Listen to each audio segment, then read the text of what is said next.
Welcome to the special edition of Mobility Redefined.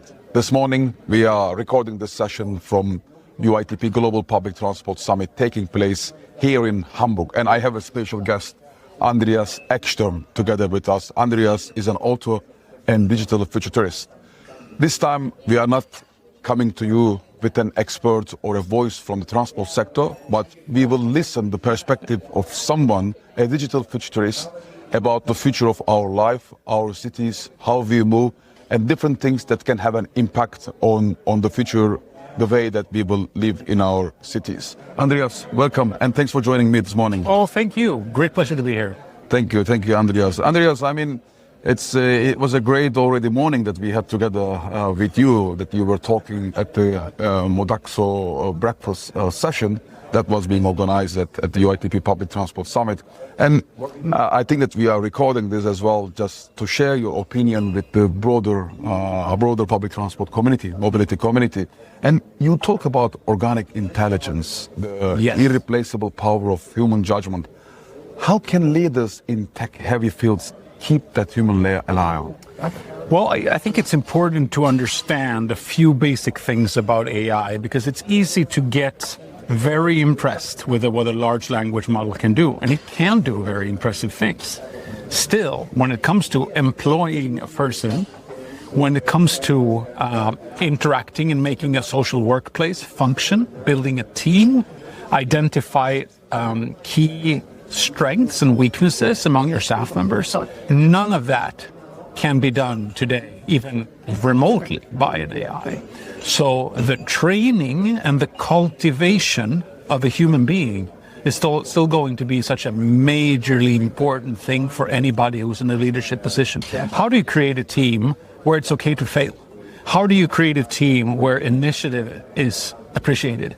How do you create a team where human judgment will look at the results of an AI and say, you know what, this was a great tool, it did 80% of the work, but here are the things I'm going to change to make it even better. Understanding, which is key, that AI is not a miracle, but it will help us with some of the boring heavy lifting, the first set of analysis before you actually apply human expertise onto it. Things like that. I think it's a great way to move on this one. And when we listen to you, we can say that the future sneaks in slowly, then arrives all at once. It does. So it's a good way of putting it. What changes do you think are quietly reshaping how we live and move today? Well, we've already been wrong about that in some interesting ways because of the pandemic, right? We predicted, we saw all of a sudden we had to not see each other, we had to not move. We had to build our home studios and our Skype and Zoom and Teams rooms, and we had to learn all these skills. Now, what we learned from that was that we are social beings. We love to hang out. It's way more fun to be here with you in Hamburg today, actually meeting you, standing next to you to talk about these things. We could have done this from your studio and mine. You're right. But the feeling and the energy of two people getting together, that's key for who we are. That's irreplaceable. It's irreplaceable. That's irreplaceable. So I was thinking that post-pandemic, I would stop traveling all around the world to educate and keynote and do workshops and all the stuff that I do. I thought I'll be in my home studio and that's going to be all great. I'm going to get to see my kids more. But it turned out that the social factor was stronger than I or anybody else anticipated. I do very little digital remote work today. I do. I mean, every so often there will be somebody who says, can you do a 30-minute keynote from your studio with beautiful images and sound? Yes, I can do that for you. But the general feel is that, no, we want to get together. So we're going to have to continue just like we did before the pandemic and making these solutions more affordable, more efficient. I do think that transportation, and this is me speaking from a citizen perspective, I'm not an expert in your field, but I do think that market solutions will never completely cover the need of a nation. I'm from Sweden. We're 11 million people in a very large space for 11 million people. There's no way that every railroad in Sweden is going to make a profit. It's just not possible. But then you have to politically decide that the people who live in Luleå or Kiruna or Östersund are as much worth as the people living in the capital city. You have to accept that we have a train line that doesn't make a profit everywhere, but we do keep it together so that the very profitable lines can subsidize a little bit of the other lines. And why do we do it? For political reasons. Because we believe that's a service to the citizens, no matter where the citizens live. That's not a business decision. That's a political decision, and it costs money. So we have to rally around that idea as people. We have to say, you know what, this is a good idea. Let's do it. We can't everybody drive a car everywhere. That's just not going to work. It's a social decision, huh? Totally. It's a political decision. And we should be less afraid of that. You and I are citizens. We can use our voice. We can say something. We can vote for something. We can do these things to build a society that we want. And you know, letting a company loose to just build whatever it finds to be profitable is great for getting stuff done sometimes. But covering the world in transportation in an affordable and sustainable and reasonable and efficient manner, it has to be a hybrid. It has to be politics and companies together. And Andreas, you often say every algorithm is an opinion. I do say that, yes. For people designing public transport tech, like journey apps, you know, dispatch platforms, what does this mean in practice? I think that when you sit down and do this work, you are going to be an expert already. I mean, you don't take anybody who's really good at making ice cream and ask them to make a public transport system. That's not how that works. You're going to have an expertise. Now, expertise is 98% good. Because 98 expertise will make you know your stuff, you have the experience, you know the terminology, you know how to explain things. Now, the 2% that aren't good is that you will have a difficult time the longer you work to see things with fresh eyes, right? So when you then are an expert and you design an algorithm, well, I know for a fact that most commuters travel between 6:30 and 8:30. So I'm going to, but then wait, I come from the outside. I don't know that already. I mean, I can assume it, but I don't know it. I will say, well, I think the future is going to be about the flexibility of work. I think you need to design the system for what it's going to potentially be in 5 years, not from what you, from your client experience, already know that it is. That's a bias. And that's not in the algorithm, but it's in the person writing the algorithm, of course. And there are so many examples of this. In every, I don't know, you're right-handed or left-handed? You're right-handed? Right. You're right-handed. So am I. We're a privileged majority. Now, just get a pair of scissors. Many scissors are unusable for somebody who's left-handed. Sometimes they have thought of making the holders equal, so you can just use them like right or left. But many scissors are unusable for somebody who's a lefty. That's bias. That's technical bias. That's a limitation. That's an opinion in the algorithm of the scissors that only right-handed people should be using it. And if you look closely, there's stuff like that almost everywhere. And we need to gradually try to do away with it. But it's difficult because it's in us. And maybe one other thing which I'm wondering from you, Andreas, is that we saw this also this morning when you were speaking to the wider audience, and also when I see this clearly when I was listening to your YouTube videos, you are very good at the storytelling. Thank you. And there's one thing in the mobility industry that I think that people can learn from you in terms of the storytelling when they are communicating with the people, public. What advice would you give to transport leaders trying to explain complex transformations to the public, like moving on-demand models, changing different decisions? So what could be your advice to them to how to better use the storytelling on this one?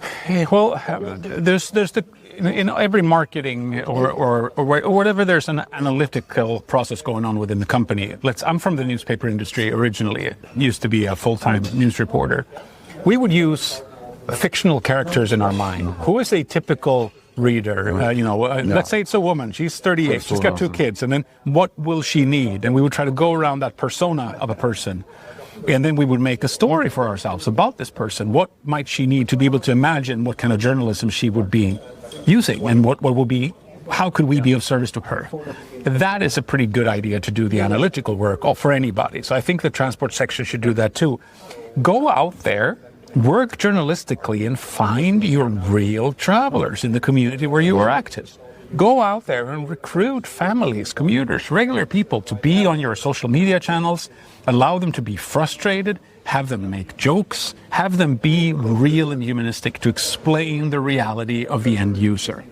Less about technological or political or infrastructural differences and more about the people. Whenever I go on the Swedish rail system, Statens Järnvägar, SJ, and I do have an annual train pass. So I travel a lot because of my work and I'm a fan. Whenever something doesn't work, Sometimes the train company will say, well, it's because of the other company that maintains the tracks. Now, this might be true, but I didn't buy the ticket from the people maintaining the tracks. I don't care. I bought the ticket from the guys running the train. They need to deal with that and take the full responsibility. And then they can yell behind closed curtains at the infrastructure if they want to. But all I want to hear is that we've got you. The trains are running, but we're going to get you a bus, or we're putting you in a taxi, or whatever we need to do. But they are the only company involved in this that should be customer-centric. So I want it to be human. I guess that's all I'm saying. And I have a last question to you before we close. I mean, if you were designing a future city, so not the tech, maybe you might be first thinking about the tech now, but if not the tech, but the values behind it. Yeah. I mean, what would be your starting point in terms of the values of the future of the city? That was something used to work at BMW. It's going to be very difficult to maintain a living city as long as we insist on buying almost everything retail online, because a living city consists of more than coffee. But it's difficult today in many towns to just walk out in the street and get a new screwdriver or get a frying pan or even get some particular clothes. Only very big cities can maintain that. I want the biggest value of the future city is that it's social. Because we're building a way with contact between people. You go into a grocery store, you go beep yourself. You know, when you have the cashier, you go, how are you today? I'm all good. How are you? Thank you very much. That's $4.50. All right, have a good day. That's good for us.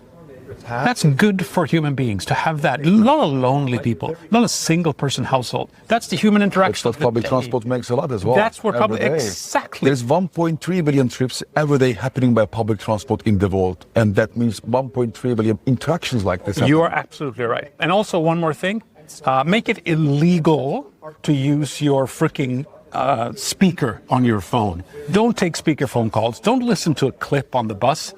That makes me a grumpy old man. And I think every transportation company in the world, as they do the welcoming, they say there's no smoking on board. Welcome today. Today's shuttle is going to take you to Munich. Also, please always use a headset when you use your phone. Just make that a part of it. Just change that culture because it's getting crazy. Andreas, linked to this one, because you have been in several countries as a keynote speaker. Mm-hmm. I mean, well over 30. What is the most surprising thing that you have seen in a city, public space, that made you think this is the future? Well, I do love in Estonia when you come to neighbor to you, neighbor to us. When you come to Tallinn, local transport is free if you're a citizen, and it's €1, very cheap if you're not a citizen. What a wonderful way to go about it and differentiate like that. Free public transportation does have upsides and downsides, which I'm sure you've talked about and thought about a lot. But making it affordable is certainly a good thing, and don't be afraid to have it differentiated. You're a tourist. You're going to be charged more as you come in, and I think that's fine. You're a junior, you pay less. You're a senior, you pay less. All that stuff. I love that differentiated system of Tallinn. Just to mention one of many things that comes to mind.